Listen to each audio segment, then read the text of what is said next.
In the village of Umok, life thrived with the sounds of children's laughter and the vibrant colors of market days. It was a place where women sang as they balanced baskets on their heads, and elders shared stories under the shade of tall mango trees.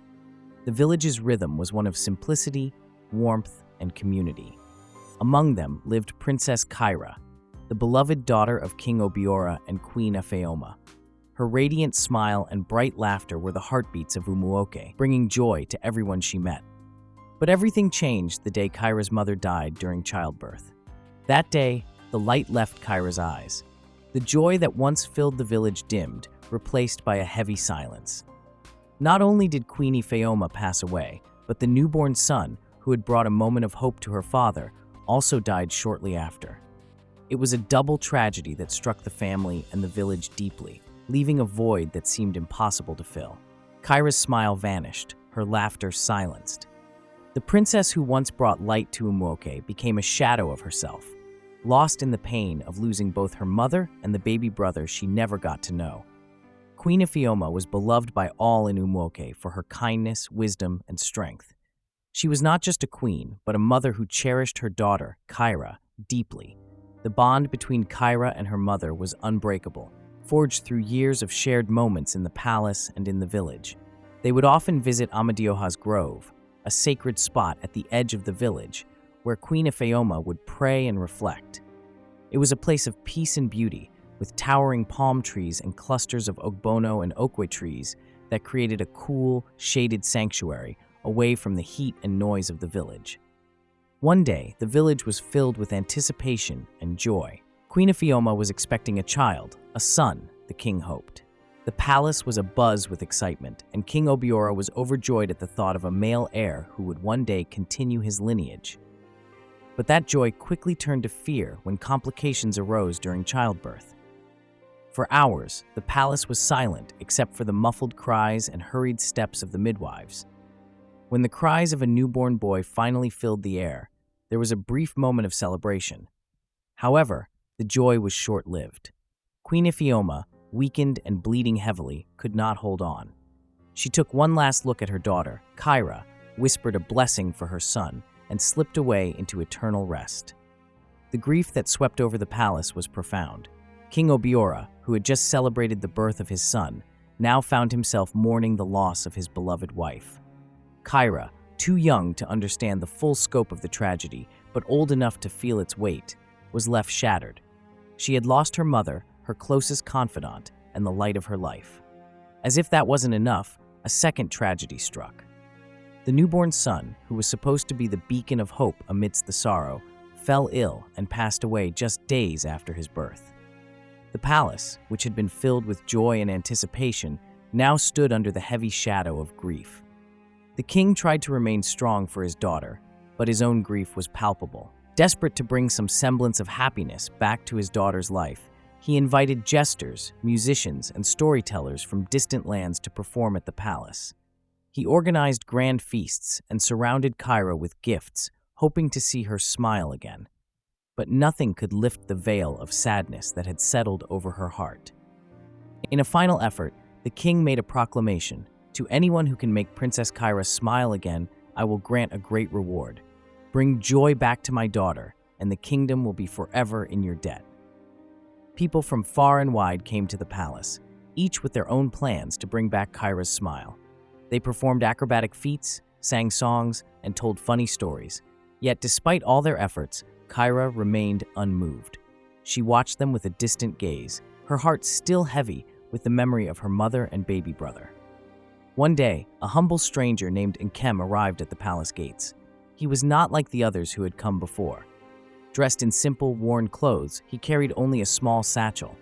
When the palace guards asked him what he had to offer, Nkem replied, "I have no tricks to perform or songs to sing.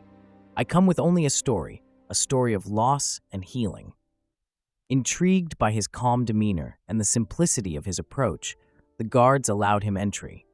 When Nkem stood before Princess Kyra, he did not bow or try to flatter her with fancy words. Instead, he looked at her with understanding in his eyes and spoke plainly. "Your Highness, I have not come to make you laugh, but to share something with you that may ease your heart." Kyra, who had grown weary of all the attempts to force joy upon her, was intrigued by his honesty. She nodded for him to continue. "I once had a sister," Nkem began, his voice steady and gentle. "She was my closest friend. We would laugh together, dream of adventures, and share everything. But one day she fell ill and passed away suddenly. The world seemed to lose its color. I thought I would never smile again. I wandered from place to place, searching for something to fill the emptiness." Kyra listened closely, sensing a kindred spirit in Nkem's words. She could see in his eyes a pain similar to her own. "I eventually found a small grove, much like your mother's beloved Amadioha's grove, where the trees whispered stories and the flowers seemed to reach for the sun. It became a place of peace for me, a place where I could remember my sister without the weight of sorrow. I learned that while we cannot bring back those we've lost, we can honor them by finding beauty in small moments, a quiet breeze, a blooming flower, or a shared memory." Moved by his words, Kyra felt a faint spark within her, a desire to find peace. Nkem gently suggested they walk to the gardens outside the palace walls, a place she had not visited since her mother's passing. Hesitant but curious, Kyra agreed. As they walked, the bustling sounds of the market square faded, replaced by the soft rustling of leaves in the wind. They reached the Garden of Memories, a small, secluded area behind the palace grounds that had been neglected since the tragedies. The udara tree under which she and her mother used to sit stood tall but looked wild and unkempt, just like Kyra's heart felt. Nkem knelt beside a patch of wilted flowers and began to clear away the weeds. "These are the smiling flowers your mother loved, aren't they?" he asked gently. Kyra nodded, her eyes welling up with tears. She remembered how her mother would carefully tend to these flowers, humming softly. Without a word, Kyra knelt beside him and began to help. For the first time since the double loss, she touched the earth, feeling its coolness between her fingers. Over the next several days, Kyra returned to the garden with Nkem. Slowly, as they cleared away the weeds and watered the plants, the garden began to bloom again. Each visit brought back more memories of her mother and baby brother, not just of their deaths, but of the happy times they could have shared. One day, while they were tending to the flowers, a butterfly landed gently on Kyra's hand. She watched it with a sense of wonder, and for a moment, a small, almost imperceptible smile crossed her lips. Nkem saw it, but said nothing. He knew that healing was a delicate process, and that Kyra's journey was far from over. As Kyra continued to visit the garden, Nkem encouraged her to speak about her mother and her baby brother. At first, it was difficult, but gradually, Kyra began to open up, sharing stories of her mother's laughter and her father's joy when they thought they had a son. She realized that while her grief was deep, it was also a testament to the love she had for them both.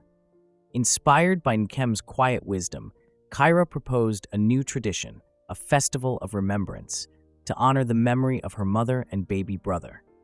The festival would be a celebration of life, inviting the villagers to share their own stories of those they had lost and the lessons they had learned from their love.